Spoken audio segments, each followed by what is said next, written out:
What's that? I don't know. Some videos leave you speechless, but these? They'll haunt you. From eerie security footage to unexplained encounters, these clips are sending chills across the internet. And trust me, you're not ready for what's coming next. Today, we're diving into the most disturbing videos making the rounds right now. Some are creepy, some are shocking, and a few straight up nightmare fuel. Let's get into it. What the f is that? What is that? Oh! What is that? Oh my god! Oh my god! Oh my god! We actually just got that! Venturing deep into the unknown, Mo Sargi and his crew embark on a chilling journey into the wilderness in search of the elusive Bigfoot. What's up, you guys? Welcome back to another adventure camping video in the middle of nowhere in the wilderness. Armed with night vision binoculars and an insatiable curiosity, they traverse through the eerie, snow-covered forest. But little do they know, they are not alone. Bigfoot sightings have always been shrouded in mystery. Today, me and my friend Chris and Angelo, we're really off-grid right now. We are here to investigate another Bigfoot sighting. But this time, Mo Sargi, along with Chris and Angelo, are on a mission to capture definitive proof. From strange noises in the distance to something lurking just beyond the trees, their adventure quickly escalates into something far more terrifying than they expected. The crew sets off into the thick of the wilderness, following reports of recent Bigfoot activity.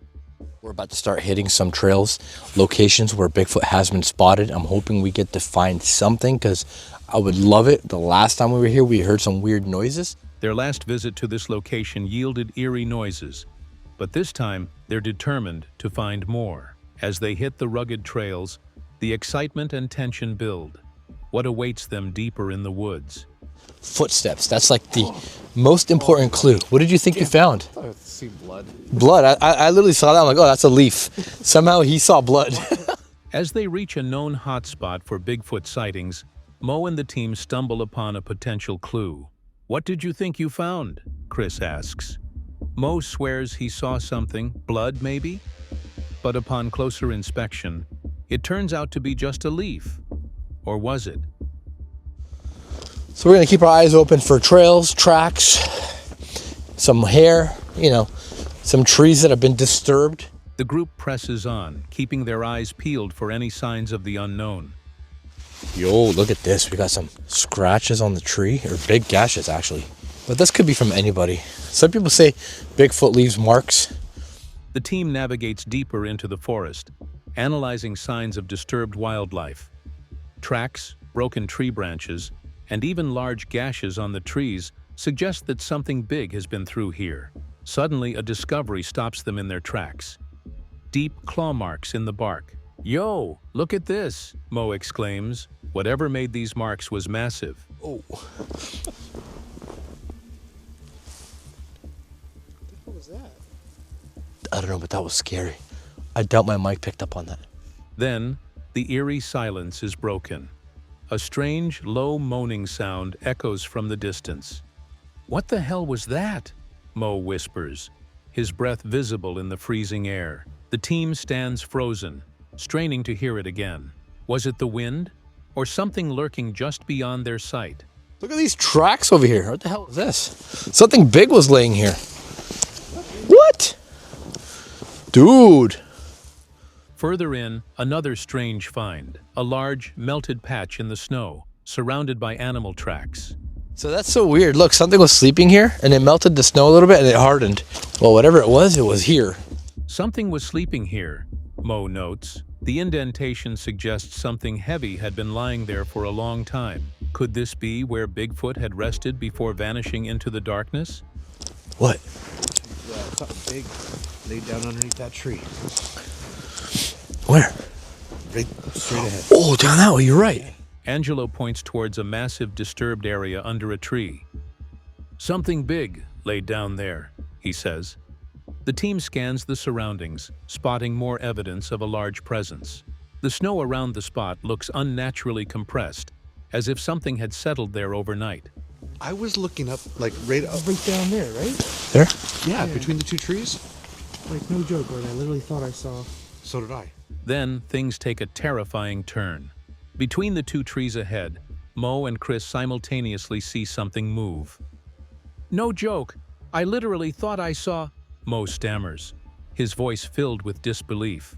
Angelo shines his flashlight into the darkness. But whatever it was, it's already gone. Is it black? Nah, where the hell did it go? I swear to God, I seen something. Is it black? Where the hell did it go? What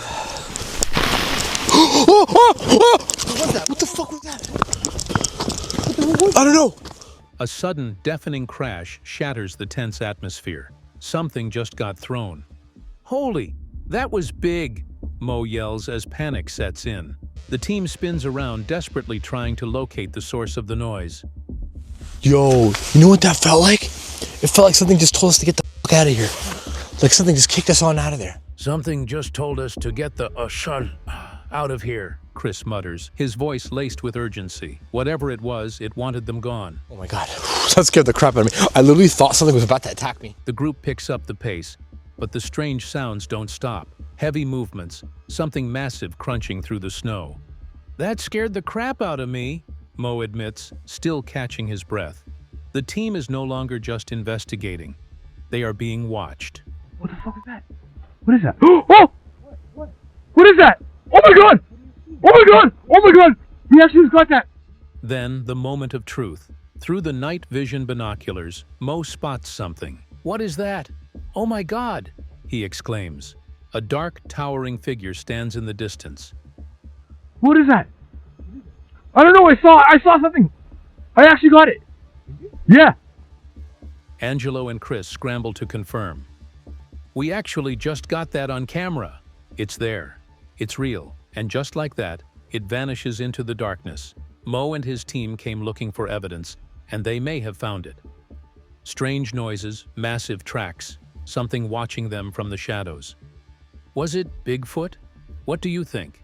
Let us know in the comments below. And remember, next time you hear something strange in the woods, you might not be alone. Do you believe in Bigfoot?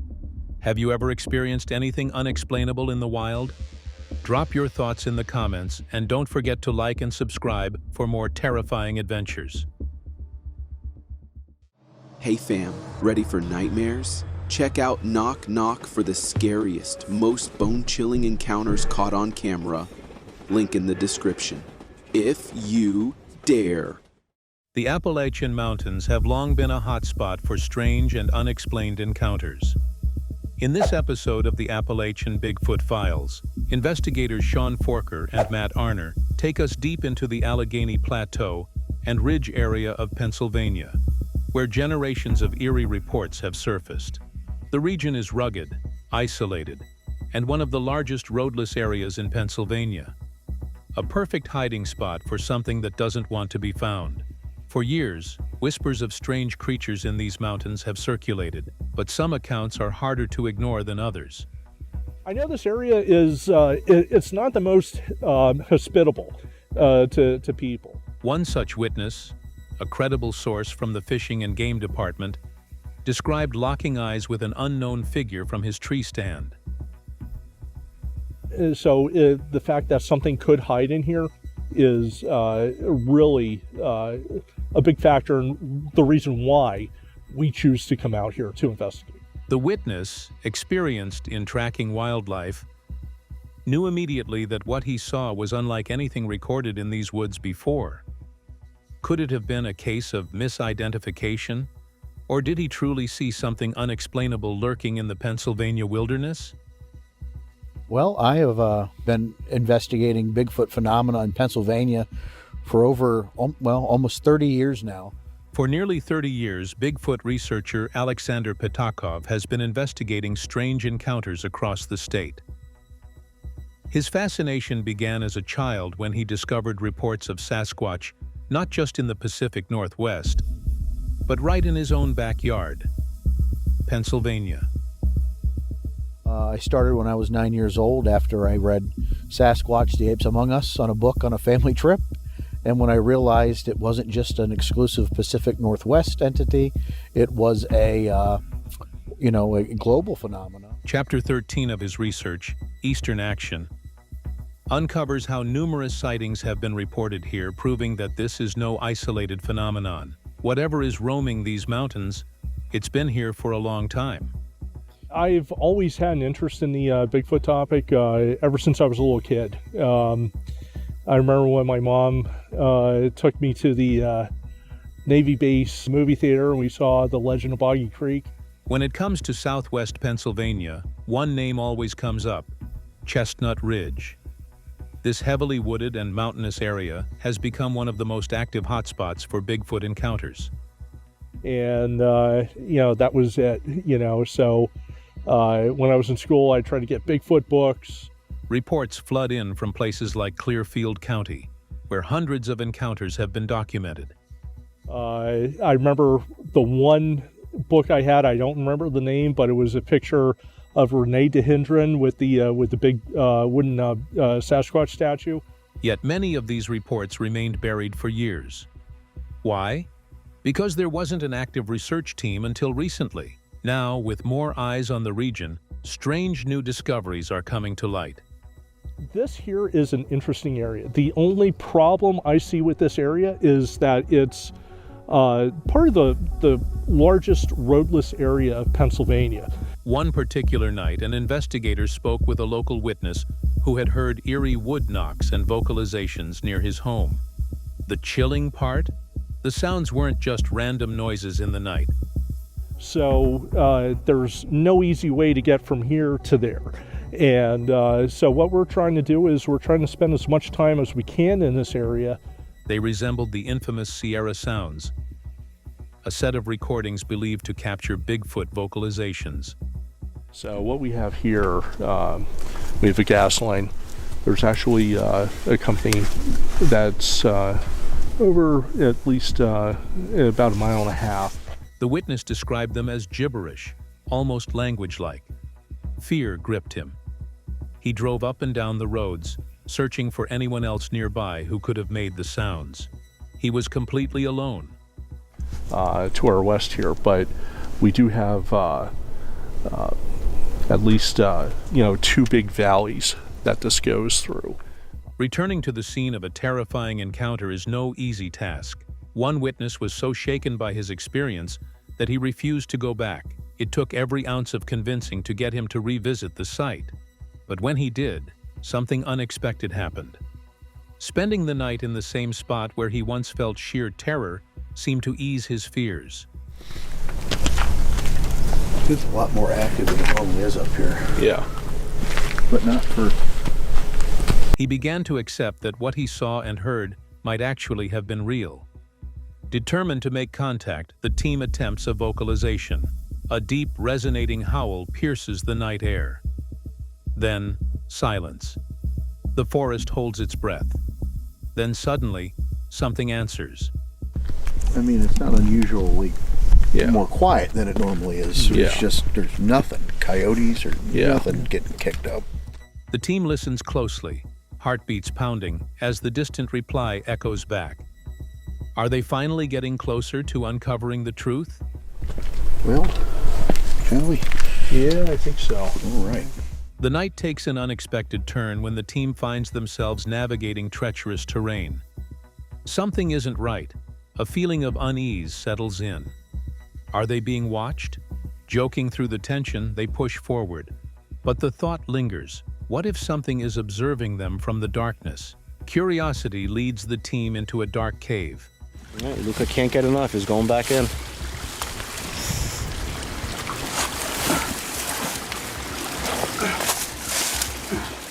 Using their flashlights, they scan the walls, searching for signs of anything unusual. Then, something catches their eye. An odd formation, a shadow, something that doesn't belong. Here you go, brother. All right. Let me take these off. They inspect it carefully, trying to determine if it could be linked to the legends of this region. The deeper they go, the stronger the feeling. They're not alone. Here's your light. God. I just shot the whole cave and I wasn't recording, so take two.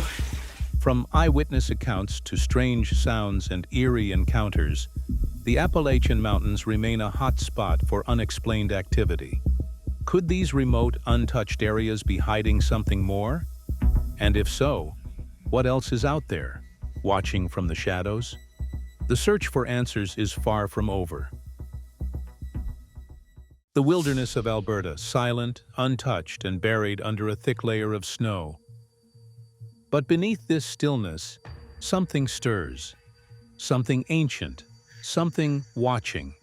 For years, this frozen expanse has been the subject of whispered legends. Wood knocks echo through the trees. Unexplained footprints appear in the snow.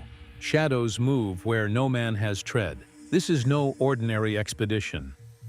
This is a hunt for truth.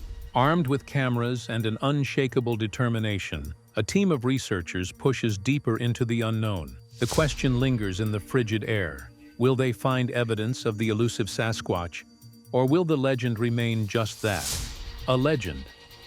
The team stands at the edge of the snow-covered forest, the air thick with tension.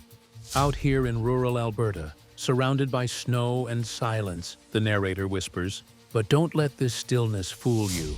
Something is out here. We're here in rural Alberta, surrounded by snow and silence. But don't let this stillness fool you. Something is out here. The wind howls through the trees, carrying with it a sense of unease. The camera pans to massive indentations in the snow. Footprints, too large for any known animal. This forest has a long history of strange activity. Loud knocks, eerie calls, and sightings of something that defies explanation. They've been here before. Each time, the evidence grows stronger. And today, they're back, following the trails, chasing the unknown. Maybe, just maybe, they'll come face to face with Sasquatch. Deep in the forest, they stumble upon an unsettling sight, a structure built from sticks. But by whom? The researcher kneels, running gloved fingers over the branches. These sticks, they don't belong here, he mutters. These sticks are obviously not from here. I mean, very loose in the snow. I can just pull this one out, but it's pretty stuck. They're loose in the snow, but some are wedged in tight. This wasn't random. He hesitates. A shiver runs down his spine. I don't know if this is man-made or if something else put it here. The team exchanges uneasy glances. Is this a warning, a marker, or something more sinister? Then, something even more compelling. Footprints. At first glance, they look like nothing more than uneven patches in the snow. But the longer they stare, the more unsettling the scene becomes. Look at this, one of them says, pointing. That's not just melted snow. The impressions are deep, scattered, too large for a man, too defined for an animal.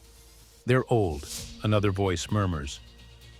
But if they are footprints, whoever or whatever made them was massive. Snow blankets the ground, covering most of the older prints.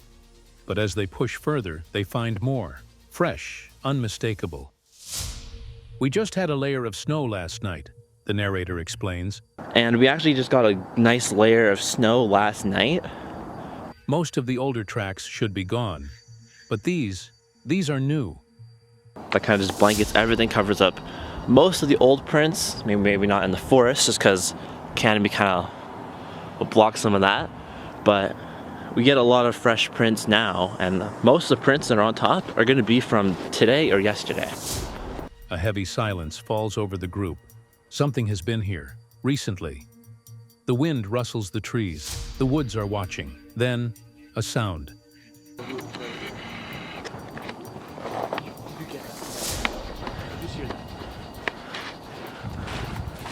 A distant whoop, echoing through the trees. It's faint, almost blending with the wind, but unmistakable. Did you hear that? A voice whispers. The camera swings wildly, scanning the forest. Then another. A second whoop. And beyond the clearing, more footprints, dozens of them. I don't think these are from a squatch, the researcher admits, scanning the area. But something was definitely here. The morning light glows golden against the untouched snow. It should be peaceful, but instead, there's an eerie feeling that lingers in the air. Then, movement. Something shifts in the distance. "Back there," someone hisses. The camera whips around. In the thickets, something moves, fast, unseen, gone in a heartbeat. "Did you see that?" Another voice, urgent. There were two of them, right there. I see movement back there. Where? Like, just like in here. Is it just the chickadees?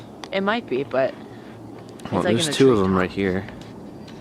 Oh. They freeze, waiting, listening. The silence is deafening, and then, nothing. All right, good idea. Let's go. "Let's go," the leader decides. We follow them, and just like that, they push deeper into the unknown. Then something even stranger. A bizarre scene, a zip-tied object left in the snow. But why? "What the heck is this?" someone mutters, inching closer. Oh, what the heck? I don't see any footprints in here, so this has to be old. No footprints around it, no signs of disturbance, just this unexplainable anomaly, sitting alone in the wilderness. "If anyone watching this knows what this is, let us know." The voice trembles slightly, "because this is creepy."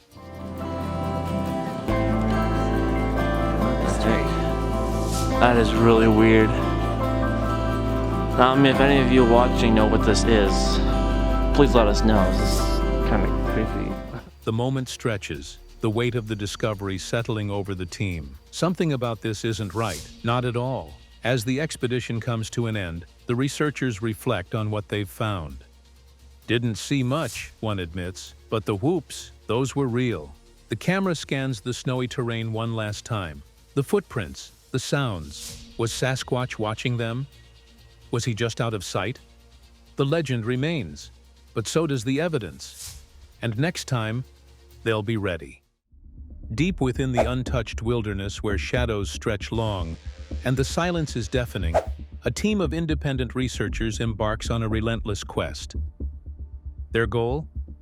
To uncover the truth behind one of the greatest mysteries known to man, the existence of Bigfoot. For years, whispers of a hidden species have echoed through the forests. Legends passed down by First Nations elders intertwine with modern scientific research, creating a tangled web of truth and speculation. But now, with the world watching, this group of researchers, led by the determined and unshaken Todd Standing, seeks definitive proof, not just for the thrill of discovery, but for the protection of the creature that many claim to have seen, but few have truly understood. The hunt has drawn attention from across the globe. Scientists from as far away as China, seasoned wilderness experts, and even government officials have begun collaborating with the Sylvanic team. And yet, beyond the field studies and forensic analysis, one figure has stood out among all others. A being whose presence strikes fear into those who dare to enter his domain. His name is Kubota.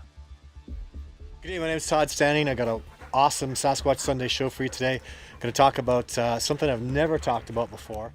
The camera flickers to life, revealing the weary yet determined face of Todd Standing. A Sasquatch that I filmed in video 8 that I've referred to as the Devil Sasquatch at times because of, he just reminded me. His voice is steady, but there's something beneath it. A tension. A weight carried by years of searching. "I've never talked about this before," he says. "Not like this." He pauses, gathering his thoughts before continuing. "There's a Sasquatch I captured on film. Video 8. A creature so intense, so angry that I've called him the Devil Sasquatch. And believe me, there's a reason for that." As he speaks, the footage cuts to grainy images. A massive figure, barely visible through the thick trees. Its face, partially obscured by darkness, reveals piercing eyes and a furrowed brow. There is no curiosity in its expression, only hostility. This one wasn't like the others. If you've ever seen Planet of the Apes, think of Koba. Sasquatch, of the troop of Sasquatch, I don't really talk about him and I don't mention him a lot because he's like the kind of, if you watched... That's who he reminds me of. A warrior, a predator, a creature that does not want to be found. The Planet of the Apes, Caesar, who's the lead a chimpanzee or leader of the apes has his Kubota. He searched for Sasquatch isn't just about setting up cameras and waiting. It's about survival, about stepping into the unknown, knowing full well that something might be watching from the shadows. For over 20 years, Todd has pushed further than most ever would. He's ventured deep into uncharted terrain, places where few humans have ever set foot. Trained by a Cree Nation's elder and a military sniper, he's learned the art of tracking, blending into the wilderness, and moving unseen. But despite all his preparation, despite years of experience, nothing could prepare him for Kubota. I've encountered many Sasquatch, Todd admits, the weight of his words pressing into the silence. For the past 10 years, I've been conducting expeditions, documenting chronicles, and interviewing people pertaining to the subject of Sasquatch. But Kubota is different. With over 20 years worth of hardcore backcountry expedition experience into the most remote regions, I've tracked and studied various North American species. A still frame flashes across the screen. Kubota's face. It's a close-up. Unlike anything ever captured before, his skin is leathery, marked by deep creases that speak of age and experience. His brow is thick and furrowed, his lips drawn into a subtle snarl. But it's his eyes that hold the most power. Cold, calculating, unforgiving. There's something about the way he moves, Todd says, the way he watches, the way he waits. Unlike the other Sasquatch, Kubota does not flee. He does not hide in fear. Instead, he stands his ground, his massive frame shifting subtly. I've been able to see for the first time some complete segments of Todd Standing's filming of Sasquatch. His presence an unspoken warning. And then, in an instant, he disappears into the trees. And I'm firmly convinced that he has filmed Sasquatches and that what he has portrayed in his documentary are indeed. Every encounter with Kubota has been a test, a battle of wills. In video 8, the creature's impatience is unmistakable. His eyes dart, his rapid blinks betraying a restless energy. Video 8, he's blinking really quickly. He doesn't look calm, does he? He's blinking really fast. Unlike the calm, observant Sasquatch seen in other encounters, Kubota radiates something different. Anger. Doesn't look calm whatsoever. I mean, he is angry at me. And every time I see Kubota, he just seems so pissed off at me. He's just like he wants to... He doesn't look calm, does he? Todd murmurs. His voice is low, almost cautious, as if speaking too loudly might draw Kubota's attention once more. And then, after a moment of silence, he adds, "He hates me." When it's just me and Kubota, if that ever happens, that was the only one time I felt like it was just only Kubota that day. For whatever reason, I felt that way. The journey is far from over. The questions remain unanswered. Has Kubota been watching all along, waiting? And so I left. I went out of there. I didn't go and substantiate that I had seen a younger Sasquatch. Testing those who dare to enter his world, Todd exhales, his gaze steady as he turns back to the camera. For those of you who aren't convinced and think the evidence is not enough, actually, I don't even know what to tell you. You need to have a freaking look at the evidence because the evidence is overwhelming. We've been getting more success since then, more evidence, more encounters. He leans in slightly, as if letting the audience in on a secret. But what happens next? When you look at the evidence, even skeptically, and you see how much tremendous evidence there is to prove beyond a reasonable doubt the Sasquatch exists, which is why I'm doing the court cases. That's what keeps me up at night. The screen fades to black, but the mystery lingers. I don't have any reason to substantiate that. I haven't been getting more success since then, so I don't know. I'd love to hear your comments and talk, so Wednesday live show. Somewhere deep in the wilderness, Kubota waits.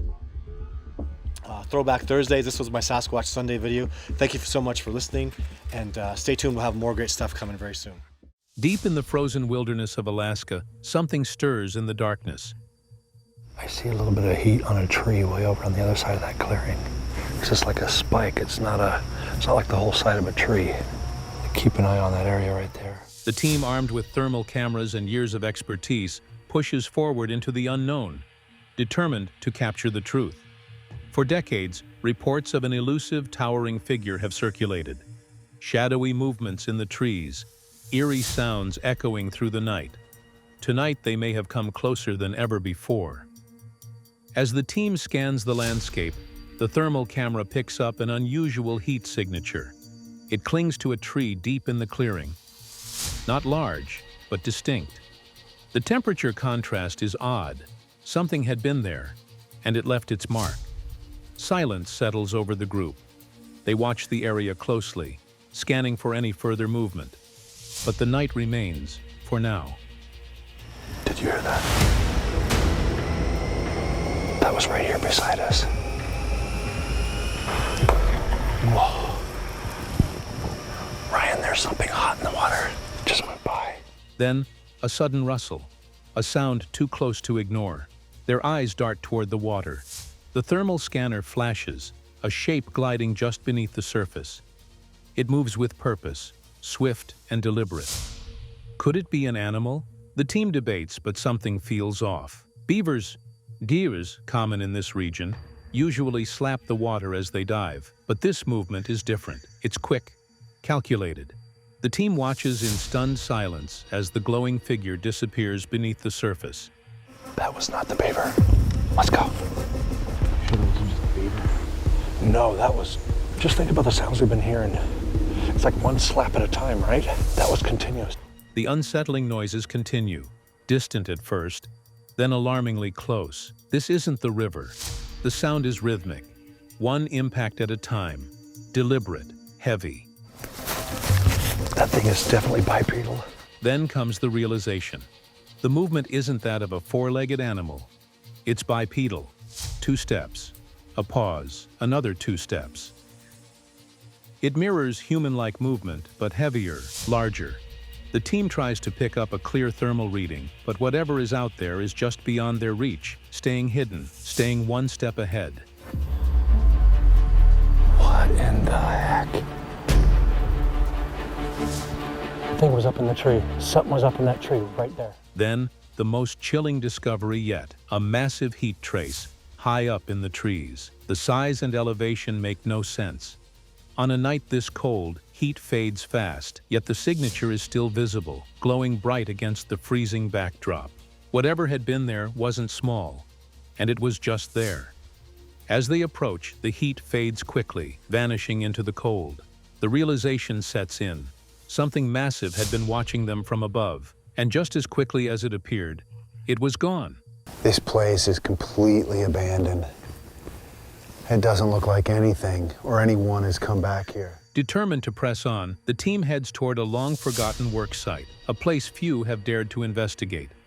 The air is eerily still. No tracks, no recent disturbances, until now. Down by the river, where reports claim strange occurrences have taken place, the team searches for evidence. They scan for footprints, tracks, anything that might confirm the presence of something beyond explanation. The forest seems to hold its secrets tightly, but they know they are close. Oh my God. Right here. Oh, it's gone. Just went into the trees. Then, movement. A shadow darts through the trees, quick but unmistakable. The team scrambles, cameras locked in, but the figure is already slipping into the darkness.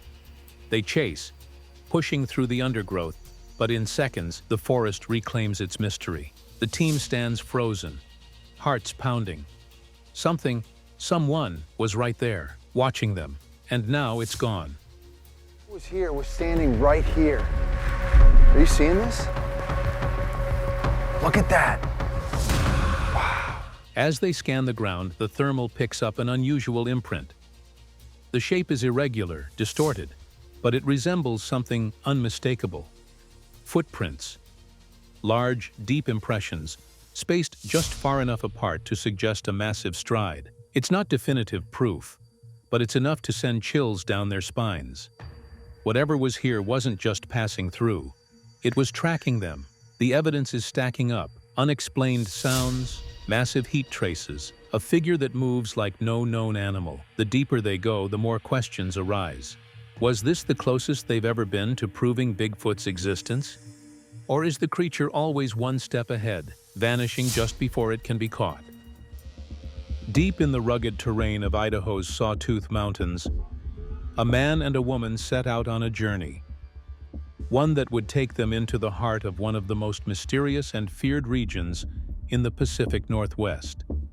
Here is some of the history that I dug up on Jarbidge and the Bigfoot phenomenon. They had heard the stories, whispers of something lurking in the shadows, watching, waiting.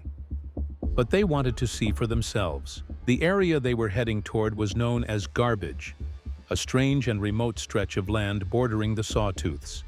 I knew when I heard about the 2014 Bigfoot sightings, I had to take a closer look at the history of this very remote forest on the south side of the Sawtooth Mountains. It was here, in Twentine, that something was spotted. A figure too large to be human, too still to be an animal. As they made their way deeper into the wilderness, the dense canopy swallowed them whole. The wind howled through the trees, and every so often, the silence was broken by the distant snap of a branch. Then, suddenly, the man stopped. "Did you see that?" he whispered. The woman followed his gaze toward the tree line. Something dark, motionless, yet unmistakably there. She squinted, trying to make sense of what she was seeing. "That's not a rock," she murmured. "It's sitting too still, watching." They locked their camera onto the figure, watching, waiting, hoping it would move. If it did, they would have their proof. All right, I don't know what that is. Can you see it? Yeah, you need to get out of the back door. It's sitting there, but I don't know what it is. The camera on him for a while. "It's still there," the man muttered, adjusting the focus. The woman exhaled sharply. "I don't think it's going anywhere." The realization sank in. Whatever this was, it was aware of them. The camera lens struggled against the dimming light, but the figure remained. A dark silhouette against the thick trees, unmoving, watching back. Let's see, I'll zoom out a little bit.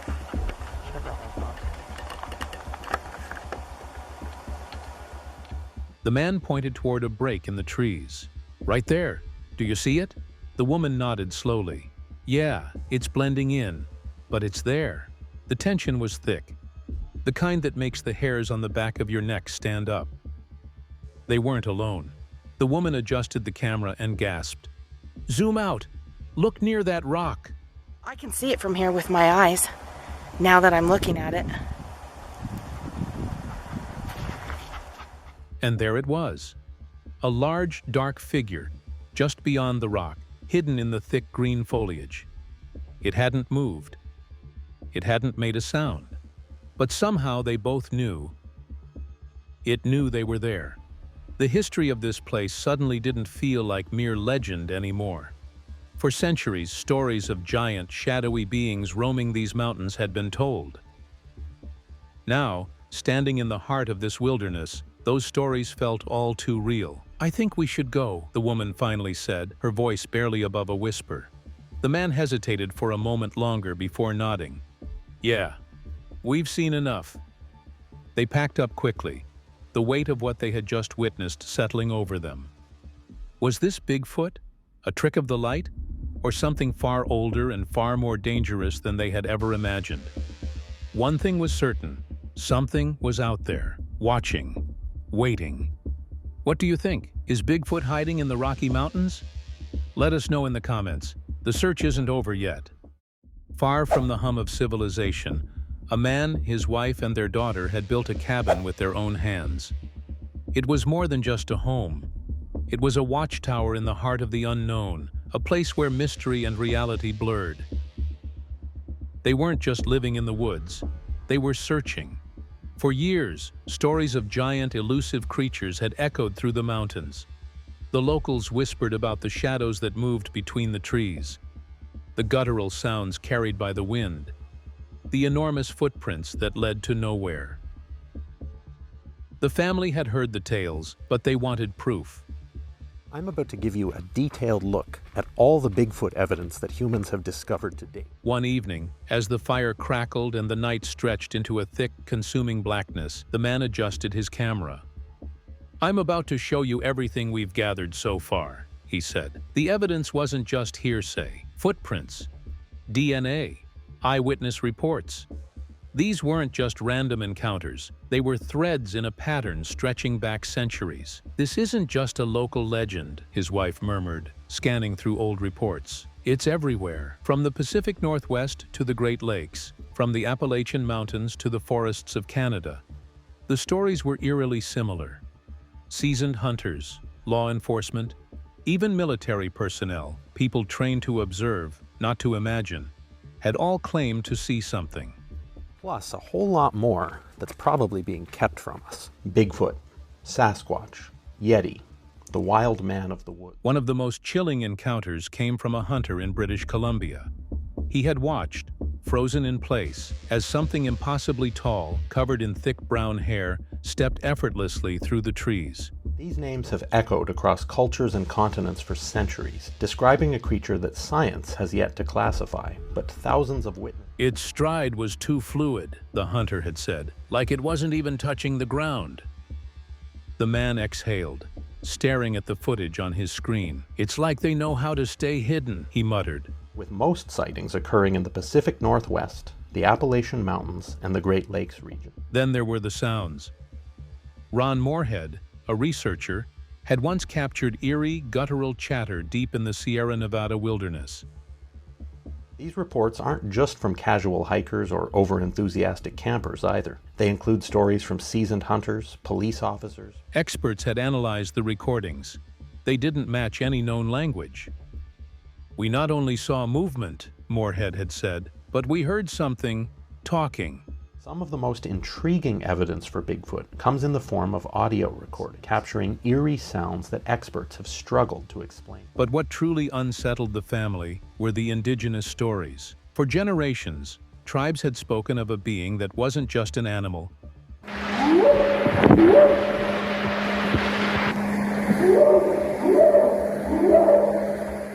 but a force of nature, a guardian, a predator, or something in between. Was walking on two legs, taller than any human I've ever seen, covered in dark brown hair. Its stride was effortless. The night outside the cabin felt even darker. The wind rustled the trees, but it wasn't just the wind. Almost fluid, and it turned to look at me for just a moment before vanishing into the tree line. End quote. You hear that? The man's wife whispered. His daughter leaned closer to the window, her voice barely above a breath. It's out there, isn't it? He didn't answer. For many indigenous communities, Sasquatch is more than just a creature. It is a symbol of the wild, untamed spirit of the land. The deeper they went into the research, the more unnerving the evidence became. Footprints, some over 20 inches long, found in places no human could have walked. The prints measured 13 inches in length and showed a stride pattern too long for a human. Videos, figures moving through the trees just out of reach of clarity. The infamous Patterson-Gimlin film, still unexplained after decades of scrutiny. And then, the recordings. To their reputations, these individuals consistently describe similar creatures and behaviors. The sheer volume and consistency of these reports. Somewhere in the mountains, a deep guttural growl had been captured. It was low, powerful, unlike anything science could classify.